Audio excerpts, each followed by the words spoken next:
チャンネル登録いいねよろしくお願いします。 Please like and subscribe. Thank you.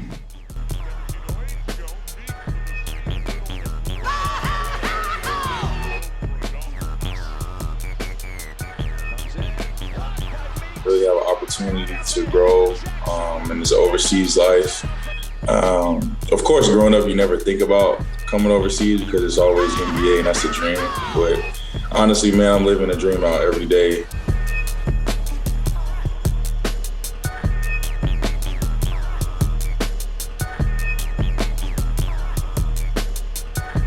All right, welcome to another special episode of IKEMAX.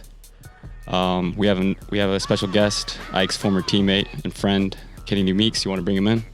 We have Kenede'i Meeks, former Final Four MVP, well-respected basketball player internationally, very, very highly skilled big man, former teammate of mine. He's like a little brother to me.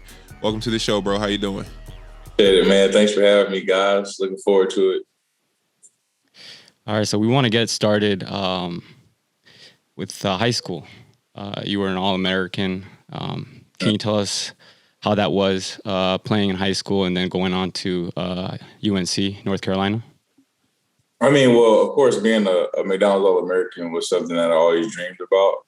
Something that me and my cousins and mom and dad always had conversations about, and how good of an accomplishment it would be for me to do that. So that was really other than me being ranked when I was younger, me being an All-American really was like my first real like milestone and accomplishment as a basketball player, I would say. I mean, other than winning state championship and stuff, but as far as on a national level, I think that was one of the biggest things for me. And it was a blessing, man, because not too many people from Charlotte were All-Americans. I mean, it was me, Antoine Jamison,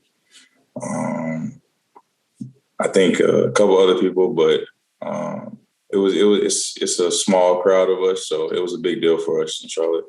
And then going to Carolina, of course, I had a nice top five. I had Kentucky, North Carolina, Indiana, NC State, and Georgetown. And I chose Carolina, partially for family reasons and partially for wanting to win a national championship. So that was my main goal. That was my main objective, was to go to college and win a championship. So what's it like, man, being a McDonald's All American? I mean, you're with the cream of the crop. When you go to the McDonald's All American game, those are the guys who are more than likely going to the NBA. So what's that like? I mean, it's big time, man. I mean, all those guys are my friends and still my friends today, of course. And we grew up playing basketball together against each other and those type of things. So it's always fun to see those guys doing well and them checking up on me as well. So it's really a fun situation to be a part of. And like I said, man, I'm forever grateful for that because not so many people are able to do that. So after you won the national championship at UNC, and then you went on to play a little bit in the NBA and had a two-way contract, how was that experience like? Maybe going back and forth between the GLeague and the NBA, and I guess the lifestyle. I mean, I spent most of my time in the GLeague actually, and it was kind of tough as far as financial situation. You know what I mean? It's coming out of school, not having much money, and having to support your family, or at least try to. So that was very difficult for me. But it also was a learning experience. It was a time for me to mature. It was a time for me to prepare myself for the overseas life, because when I first got to Japan with Mikao, when I played with Ike, it was an adjustment for me. But I think that those guys did a great job of teaching me the way and showing me what the overseas life was about. So I think the G League definitely started me with that, as far as being away from home and being in Toronto, not seeing my family that often. Opposed to me being in college and being only 2 hours away. So it definitely was a learning experience. And I can't believe that it's already been 4 years. It's still hard to grasp, but it's coming to an end for my fourth year, and going into my fifth year, I was trying to make it even more special. So what do you think the biggest difference between your G League experience and transitioning to your overseas experience? The obvious is how far I am away from home. I mean, I have some family that kind of leans on me financially, which is fine. My intermediate family, and try to help them out the best way I can.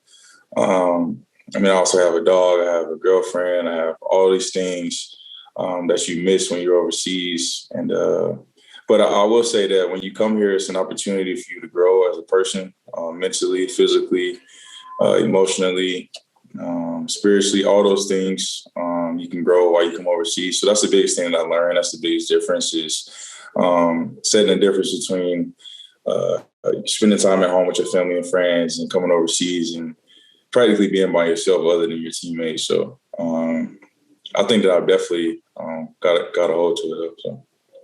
So as far as like the basketball competition side of things, though. Yeah. How was that?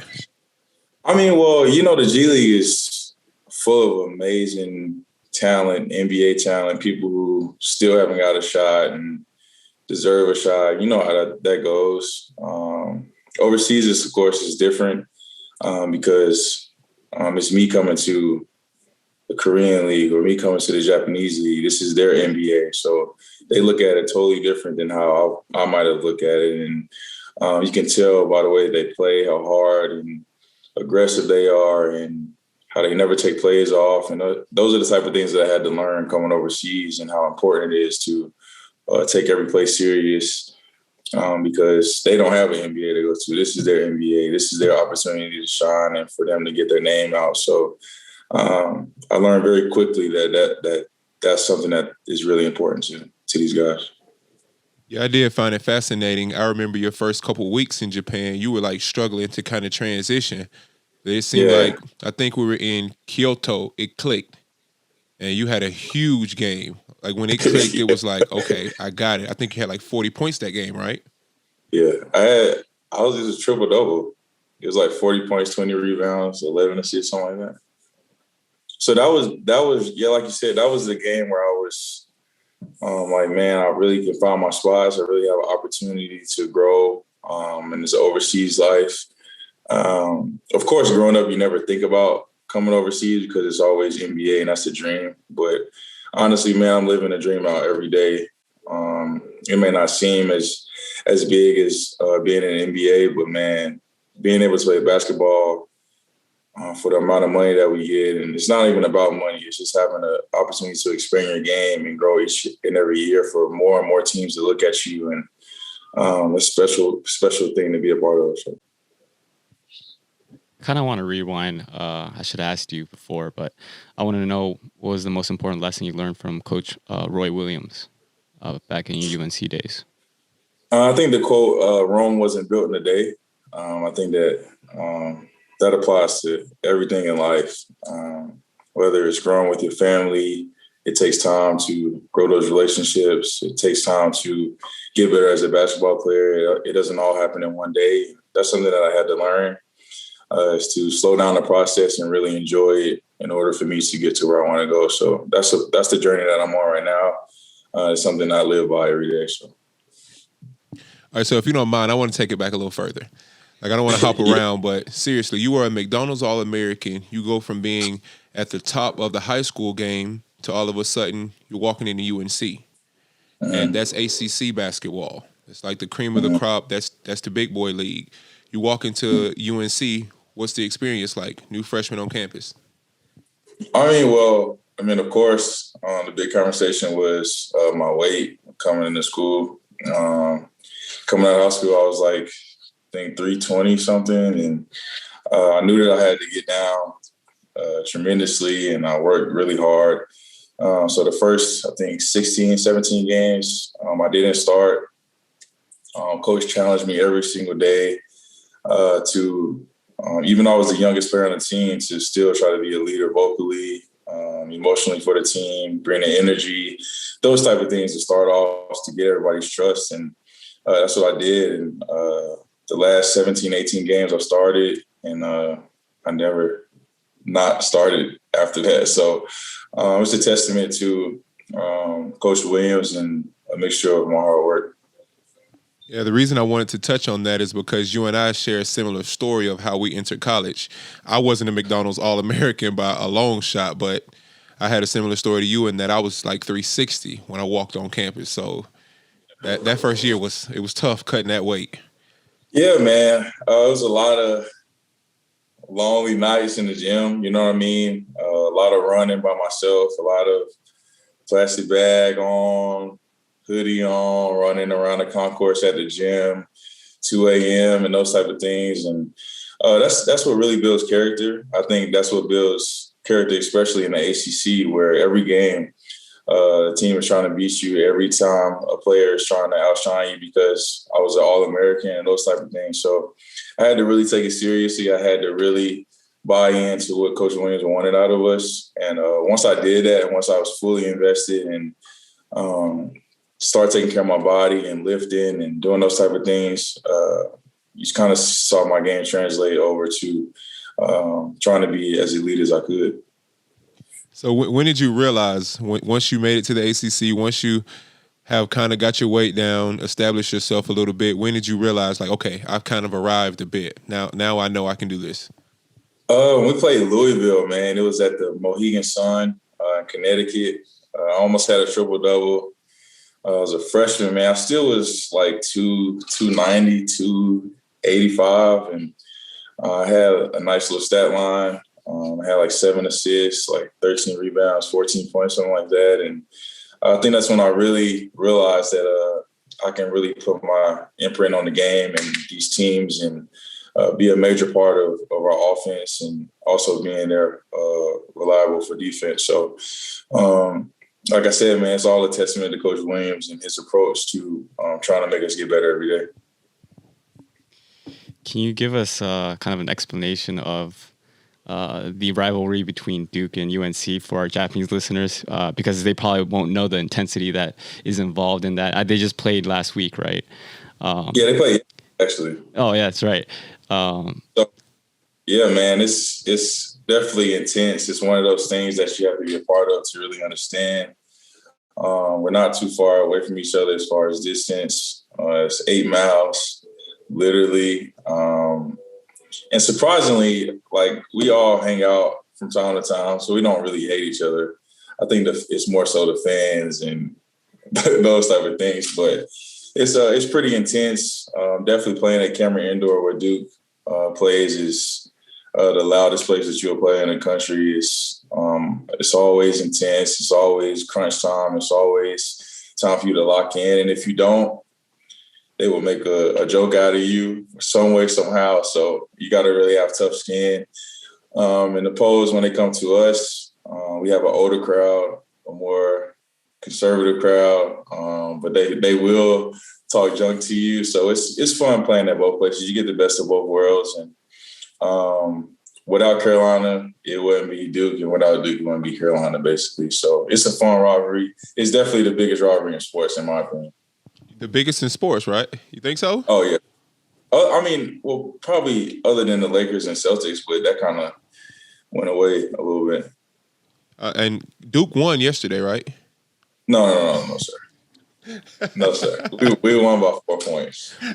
When you were playing for UNC, was that when Grayson Allen was still playing? Oh, yeah, it was. How was it playing against him? Because he's like the infamous Duke guy right after JJ Redick, so.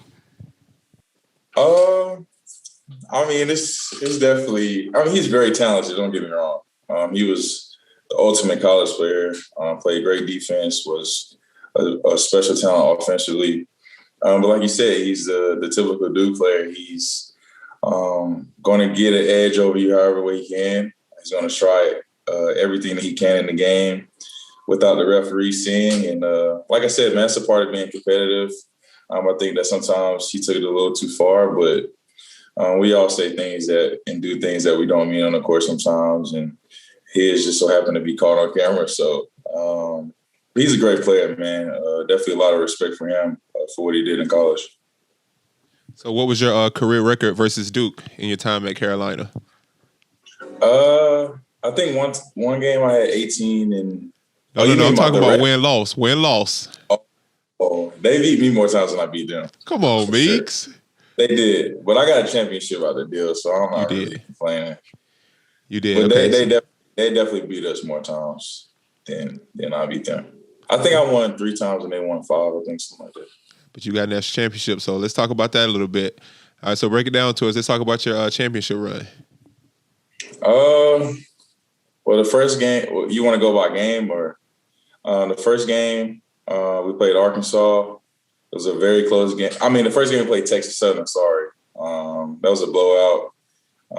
They made it there because they won their conference and stuff, which was amazing. And then we played Arkansas the second round. It was a very close game. They had Moses Kingsley, who was the SEC Player of the Year, leading shot blocker in the country. And me and Isaiah had a real task on our hands, and we went into that game with the mindset of just trying to be as dominant as we could, no matter how many points we scored or how many rebounds we got, just try to affect the game as much as we could, and we did. And then we went on to play Butler. It was a What's close that, game. Sweet 16? That was Sweet 16, yeah. Played Butler, Sweet 16, Memphis. Of course, they're always a talented team defensively, fundamentally sound, doesn't do too much. And it was different from what we played against because we used to play against a fast-paced game and a lot of screens, a lot of rolls, a lot of physicality. And they just tried to beat us with their smarts. And they did a good job to start, but I think that our team really willed down the stretch on what Coach Williams wanted us to do, and that's play hard defensively and get out and run. And I think that they were kind of tired. And then we played Kentucky, of course, which was a classic game, in my opinion. The back and forth, and Luke May hit the game winner for us to go to the Final Four, which was amazing. And then to get to the Final Four, we played Oregon. And I think that was probably one of my best games in college as far as being dominant, the complete game, rebounding, assists, points, doing the little things to get the team over the hump. And I think that the team really relied on me in the tournament for rebounding and for sure points. And I had 25 and 14 that game. Like I said, I think it was one of the best games that I played. It was against Jordan Bell. It was against Dylan Brooks. It was against Dylan Ennis, I think, Tyler Ennis, something like that. And then we went to play Gonzaga, which is a very, very, very, very good team with Nigel and Karnowski. Hachimura was on that team. He didn't get in the game, but he was there. And then we wound up winning that game, man. It was a total blessing. I thought that I would win the Final Four MVP, but that wasn't the case. But I guess that's just the way that it goes. But I'm totally blessed and totally honored to be a part of a championship team. And I wouldn't trade it for the world, man. It was the best feeling ever, for real. All right, now let's go into your professional career now. So after UNC, you touched upon playing in the NBA, but what was the decision like taking the offer to play overseas to Japan, your first year? Well, Japan is always a place that I wanted to visit. So when I got the offer, I was totally excited. Me and my family were ecstatic and to have the opportunity to play overseas. Of course, a little disappointment because the NBA didn't work out at that point. But it's always, the thing about basketball, it's always an opportunity out there at some point in your career. And all you have to do is just keep working hard and take the right approach. But when I got offered to Japan, it was exciting. Of course, I started looking up stuff to do in Japan and the team and my teammates and JR and Ike and James Sutherland. And when I got here, like Ike said, it was kind of a culture shock for me because I've never been this far away from home. I never experienced being in a different country as far as like something I never seen before, a language barrier, those type of things. And you learn fast that it's a very serious situation, but it's also a learned experience. It's also a time for you, like I said before, grow emotionally, physically, spiritually, mentally. And I think that's what I did. I think that my first year in Japan really shaped me into the man that I am today, believe it or not, and how I approach life and how I take care of my body and how I eat the right foods and those type of things. So everything Japan plays a very major part of my life. And so you were young when you came to Aishin. What was it like being around a guy like JR, who's so established, he's so well respected, and he's been doing it at a really high level for so long? Yeah, man. Well, of course, I think we learned a lot as far as taking care of your body from JR, getting those massages, getting some sit-ups in, lifting, drinking a lot of water, getting proper sleep, those type of things that you necessarily wouldn't learn in the G League because it's not really veterans on the G League team. And for JR to really be my first vet, I would say, you and JR and James, man, it was a total honor.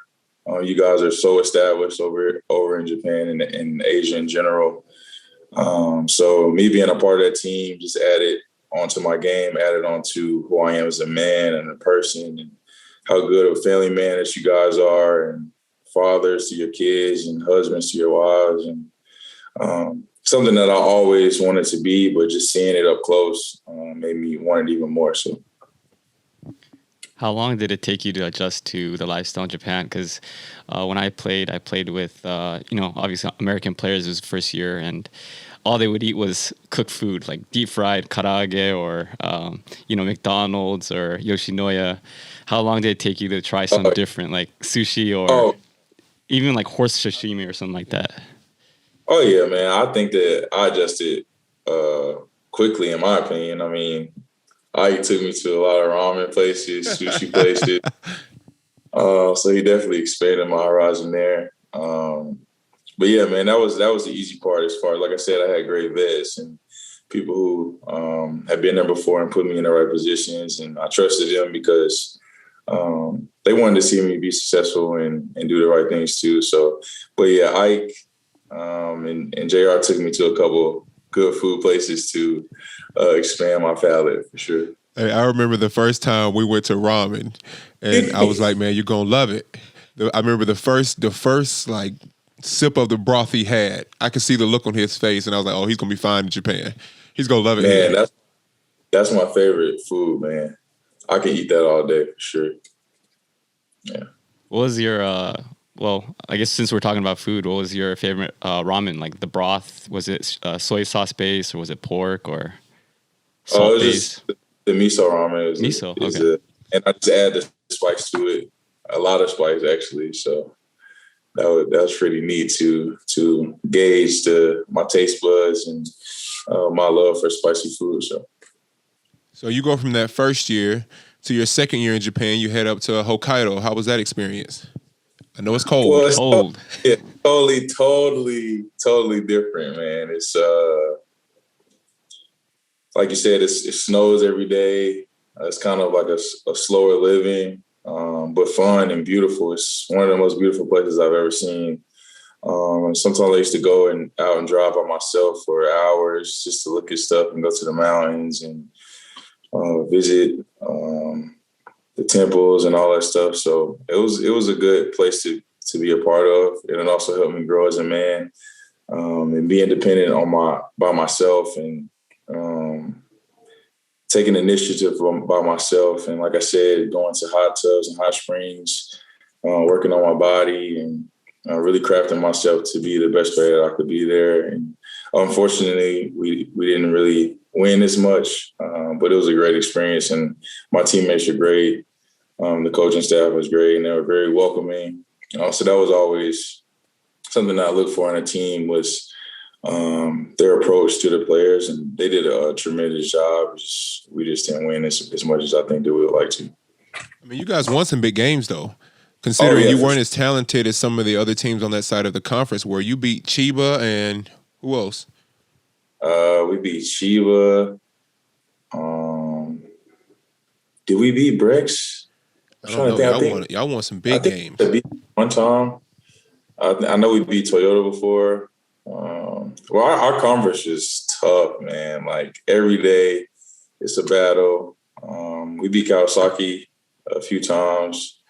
So yeah, it was always a battle, man. It was something that you look forward to in basketball because every day you have to bring your best and prepare yourself, and it also holds you accountable. So we ask every guest who their most impressive Japanese basketball player is. So who impressed you the most while you're here? Oh, Coastgate, for sure. No question. Give us someone else. It's a common trend. It's a common trend. Meeks, I remember when you got to Aishin, I was like, bro, this is going to be the greatest shooter you've ever seen. You were like, man, relax. Like, I've been around the greatest shooters ever. I was like, within a week, your tune will change. Yeah. I got a lot of assists off of Coach, for sure. He's definitely the best. Him and Steph are the best shooters I ever seen in my life. It's like it's pretty close. It's not far off either. It's like they're neck and neck for sure. Everybody has the same thing. They're like, it's different. But I mean, other than Coastgate. Or can you give us a Coastgate story, like something that kind of really stuck out to you? I mean, how he would just bring us out of a hole. I mean, like effortlessly. Like we'll be down 10 points and he'll run off 13 straight, barely sweating, jogging up the court. No shot hit the net. All swish. He doesn't miss free throws. But I would say the other player, believe it or not, he was young, but Okada from Toyama was definitely impressive to me because he was so young. His ability to score, his ability to create his own shot, dribbling, and all those type of things. He's a great player, and this year he's played even better. So it's just a testament to how hard he works. He stays after in the gym to work out and comes in before and lifts all the time. So Okada is definitely one of my favorite Japanese teammates. Okay, so for some of the fans out there right now, so what are you up to these days? Where are you at? I'm in South Korea right now. I was in Seoul. Now I'm in Changwon, playing with LG. It's a great city so far. I just got here a couple of days ago, so I haven't really seen as much, but the weather's great. We're near the water, and playing in Seoul was definitely fun. It's a little colder there. But it's overall a great experience here for me. Just trying to get better every day as a basketball player. So what's the biggest difference between the Korean Basketball League and the Japanese League?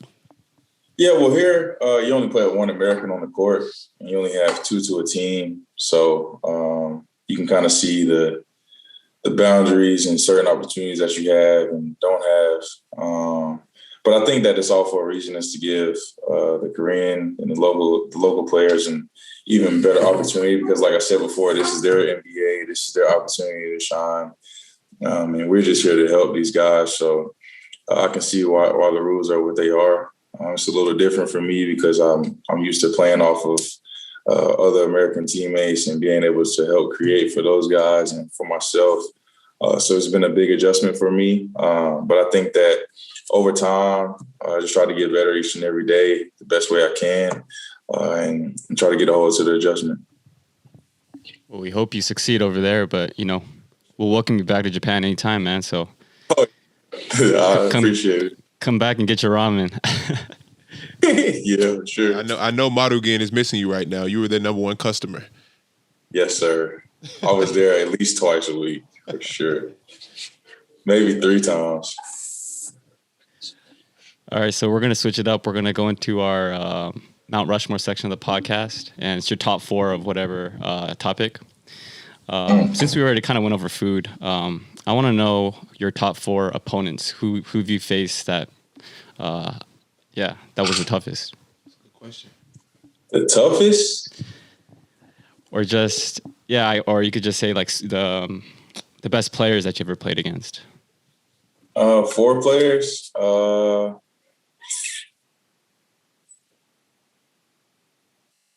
Joel Embiid.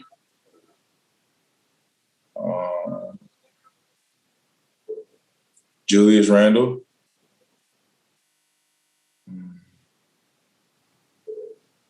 Karl Anthony Towns. And Ike Butts. I mean, of course, but like he was my teammate too, though, so I don't want to really.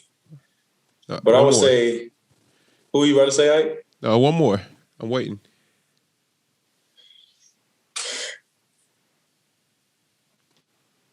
Surprisingly, from Kyoto, David. Oh, David Simon. Yeah, man. Mid-range. He's a tough matchup sometimes. When he gets going, it's tough to stop him. So I would probably say, as far as flat out like going at each other, those are probably the four I would say. I was gonna ask who's the toughest because that's an impressive list, man. So who's the toughest on that list?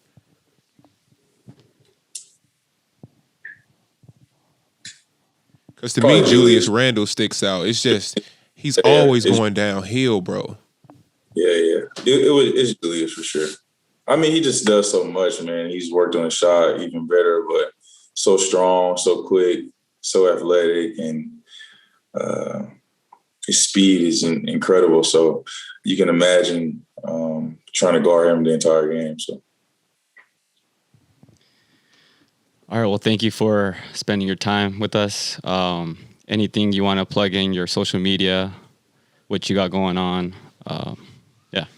Oh, yeah. Follow me on Instagram at ASAPMeeks03 and same on Twitter. There's a lot of funny content on there, I would say. I just try to keep it as lively as possible and just keep a smile on people's faces and just be a great attribute to the world. So I appreciate you guys for having me on. I see what you guys are doing. It's awesome. Keep it going. You got a lot of people who love your stuff. So. Yeah, that's one thing I can always say about you, whether you're like struggling on the court or off the court, like every day you're smiling on Instagram. You're giving people smiles every day. Oh, yeah. I mean, that's not just how I was raised, man, to never really let people into your personal life and try to exude positivity each and every day. And that's my main goal when I wake up is to make someone smile and be a bright spot in somebody who might be having a really tough time. So maybe in the future when you come back, hopefully to Japan, we could do this in person again. Hey, man, that would be awesome. That would be awesome, bro. All right, but once again, you guys, this has been the IKEMAX podcast. Thank you guys for tuning in today. Special thanks to you, Kennedy. Thanks for taking the time, man. Thank you. Best of luck to you out there in Korea. I know, just keep doing what you're doing, and the domination is going to come, bro. Yeah, appreciate it, bro. Thank you guys a lot, man. All right, please like, comment, subscribe. Available on YouTube. Thank you. Thank you. Thanks, Kennedy. All right, yeah. All right, we're off the air. We're off the air. Hang up.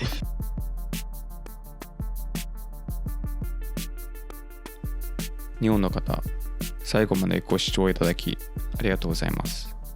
チャンネル登録、高評価よろしくお願いします。